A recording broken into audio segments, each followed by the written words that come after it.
안녕하세요. 놀라운 논란의 미스터 논란입니다. 손흥민 선수가 뛰고 있는 토트넘 소식 전달해드리도록 하겠습니다. 손흥민 선수가 토트넘의 레전드가 됐음에도 불구하고 사우디의 오일머니와 바꿔치기 하려는 토트넘의 움직임이 보인다라는 이야기가 나오고 있습니다. 도대체 무슨 이야기인지, 그리고 사실은 토트넘이 손흥민 선수를 절대 팔 수 없는 이유가 무엇인지 바로 들어가 보시죠. 일단 손흥민 선수가 사우디 오일머니와 교환될 수 있다, 그러니까 팔릴 수 있다라는 이야기가 나오고 있는 데가 어딘지를 살펴보면은 기본적으로 그렇게 신뢰도가 높지 않습니다. 영국 언론 더 선입니다. 호날두의 어떤 후임으로, 그러니까 스타성을 좀 메우기 위해서 손흥민 선수를 이제 데려오려고 한다. 그러니까 호날두가 알나스르를 떠나겠다고 밝힌 상황인데 그 빈자리를 손흥민 선수로 낙점했다라는 이야기가 나오고 있는 것이죠. 하지만 토트넘의 현재 상황을 살펴보면은 손흥민 선수는 떠나기 쉽지 않을 뿐 아니라 사실은 떠나선 안 되는 그런 선수 중에 한 명입니다.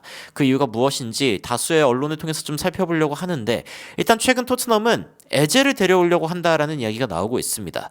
그래서 이 이야기를 두고도 손흥민 선수의 대체 선수를 데려오는 거 아니냐, 뭐 이런 이야기들도 있죠. 크리스탈 팰리스가 이제 창단 첫 FA컵 우승을 하면서 120년 만에 이것도 진짜 어마어마한 사건이었는데 이게 일주일 전입니다. 그런데 이제 크리스탈 팰리스가 최근에 문제가 있죠. 왜냐하면은 UEFA가 복수클럽 소유 금지 규정이 있는데 크리스탈 팰리스가 이거에 또 휘말리게 되면서 어쩌면은 유로파리그 출전이 불가능한 상황이 된 겁니다. 아직 확정되지는 않았지만 이런 상황이라면은 에제가 아무래도 크리스탈 팰리스를 떠나고 싶어할 확률이 높겠죠. 게다가 크리스탈 팰리스는 최근에 이강인 선수를 원하는 팀으로도 알려져 있는데, 뭐 여하튼 크리스탈 팰리스에서 에제가 떠나서 토트넘으로 올 수 있다는 이야기는 지금도 나오고 있습니다. 게다가 이제 뭐 비수마, 벤탄쿠르 같은 선수들도 보강을 해야 되는 선수, 그러니까 이 포지션이 약간 좀 약하다라는 이야기가 나오면서 레알 베티스의 조니 카르도소 같은 선수들 괜찮지 않을까, 뭐 이런 이야기들이 나오고 있습니다만, 문제는 토트넘이 지금 손흥민 선수를 뺄 수 없다는 것입니다. 일단 토트넘에서 나가려고 하는 선수들, 그리고 토트넘이 내보내려고 하는 선수들의 명단을 봤을 때는 히샬리송, 마티아스 텔, 그리고 티모 베르너 같은 이름들이 포함되어 있습니다. 텔 같은 경우에는 그래도 이번 시즌에 남을 것인지에 대해서 좀 결정이 필요하다라는 이야기가 나오고 있지만 말이죠. 그렇다고 해서 4,500만 파운드나 되는 이 굉장히 높은 금액을 과연 토트넘이 쓸 것인가, 이 부분에 대해서도 확실하지 않다라는 이야기가 나오고 있기 때문에 좀 애매하고, 그리고 히샬리송 같은 경우에는 좀 팔려야 되지 않는가라는 이야기가 나오고 있습니다.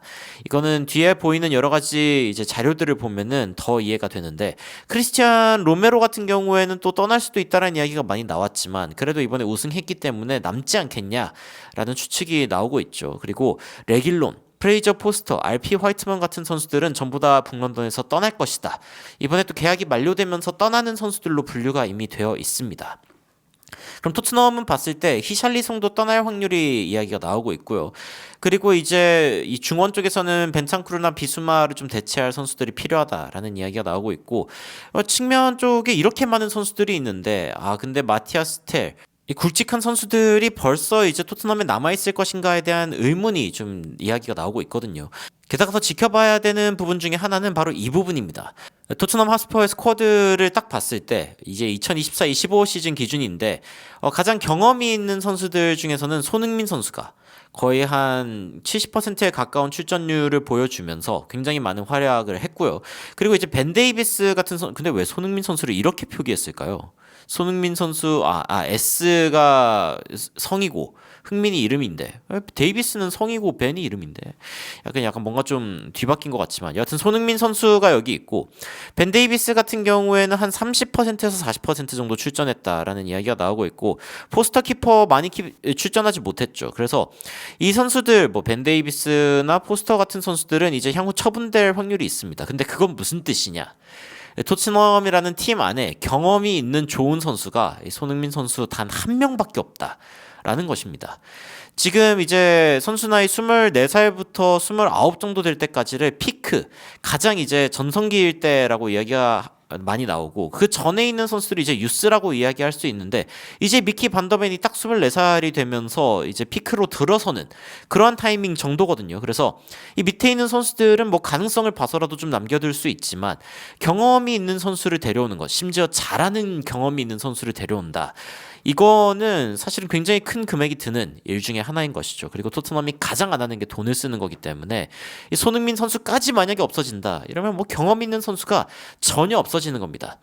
게다가 뭐 지금 토트넘의 윙어들을 살펴봤을 때 애슬레틱에서는 이렇게 이야기합니다. 뭐 마티아스 텔이나 윌슨 오도베르 같은 선수들이 있기 때문에 손흥민 선수가 지속적으로 가장 최고의 레프트 윙어로서 활약할 수 있을지에 대해서는 아마 아닐 수도 있을 것 같다라는 예측을 하고 있지만요. 하지만 지금 토트넘에서 손흥민 선수, 특히 컨디션 좋은 손흥민 선수보다 더 나은 기량을 보여주는 선수는 없습니다.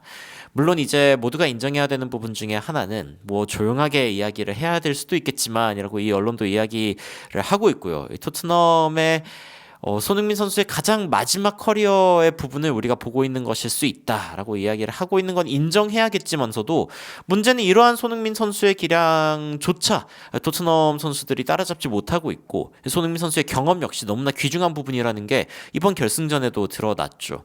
오도베르랑 마티아스 텔 같은 경우에는 심지어 20살밖에 되지 않습니다. 이 선수들이 손흥민 선수의 어떤 자리를 차지하고 그 정도의 영향력을 발휘할 수 있을 거라고 기대하는 것 자체가 사실 말이 안 되는 일인 것이죠. 게다가 양민혁 선수 같은 경우에도 19살인데 이번에 뭐 토트넘으로 다시 돌아와서 시즌을 보낼지 아니면 또 임대가 될지 이런 부분들은 잘 알 수 없지만 외신에서는 한국과 홍콩에서 치러지는 프리시즌에 좋은 모습을 보였으면 좋겠다. 뭐 이 정도의 이야기를 남겼습니다. 게다가 문제는 윙어뿐만이 아니라 공격수도 별로 없습니다. 그나마 솔랑키가 굉장히 많이 뛰면서 리그에서 이제 공이 없을 때 가장 많이 뛰는 선수라는 이제 지표가 나오기도 했지만 데인 스칼렛, 랭셔, 벨리즈 같은 선수들은 다 너무 어리고요. 게다가 뭐 임대 나가 있거나 이런 상황이고 게다가 아까 이야기했듯이 히샬리송 같은 경우에는 처분 대상으로 올라 있다라는 이야기가 나오고 있습니다. 이런 상황에서 토트넘이 더 많은 우승을 노리고 더 나은 다음 시즌을 설계하기 위해서 이 손흥민 선수의 존재가 너무나 핵심적인 그런 상황이 되는 것입니다. 이 손흥민 선수가 지금 뭐 서사로 굉장히 주목을 받고 있지만 이 손흥민 선수의 기량이 그래서 다 했냐? 아니죠. 마지막에는 부상을 겪었기 때문에 지금 손흥민 선수가 제대로 뛸 수 있고 컨디션을 보여줄 수 있다면 어떤 기량인지 점점 잊혀지는 것 같습니다. 하지만 손흥민 선수의 잘 쉰 기량 그리고 어쩌면 손흥민 선수가 얼마나 좋은 모습을 보여줄 수 있는지는 이 경기에 드러나지 않을까라는 생각이 들기도 합니다. 이 챔피언스 리그 경기는 아니고요. 이건 파리 생제르맹과 인테르의 경기가 이제 6월 1일 내일 새벽 4시죠. 이렇게 있는데 근데 이 두 팀이 이제 맞붙어서 이기게 되는 이 챔피언스 리그의 승자는 슈퍼컵에서 이제 토트넘과 대결을 하게 되거든요. 이게 8월 13일입니다. 이때라면은 또 손흥민 선수의 몸 컨디션이 제대로 올라오는 그런 상황이 될 것이기 때문에 이때 또 손흥민 선수의 파급력 그리고 어쩌면 손흥민 선수의 두 번째 트로피까지도 확정이 될 수 있겠죠. 뭐 바라기로는 6월 1일 날 파리 생제르맹이 이겼으면 좋겠고요. 이겼으면 좋겠고 그리고 슈퍼컵에서 토트넘이 또 컵을 들어 올린다면 진짜 의미 있지 않을까라는 생각을 해봅니다만 일단 지금 여러 가지 언론을 지켜볼 때 손흥민 선수가 토트넘에서 나갈 수 있는가 거의 불가능하다고 봅니다. 거의 불가능한 상황이고 손흥민 선수와 함께 있는 이 수많은 선수들 중에 사실은 주전으로 뛸 수 있는 선수가 거의 없는 상황이고 최전방 역시 마찬가지이기 때문에 손흥민 선수의 존재가 여전히 중요하다라는 이야기 다시 한번 전달드리면서 오늘의 영상 마치도록 하겠습니다. 여러분들은 현재 토트넘과 관련된 소식들 중에 어떤 소식들을 좀 관심 깊게 바라보고 계시는지 궁금한데요. 댓글로 의견 남겨주시면은 관련된 외신 소식들 또 빠르게 여러분께 전달드리도록 하겠습니다. 이상 놀라운 논란 미스터 논란이었습니다. 시청해주셔서 감사합니다.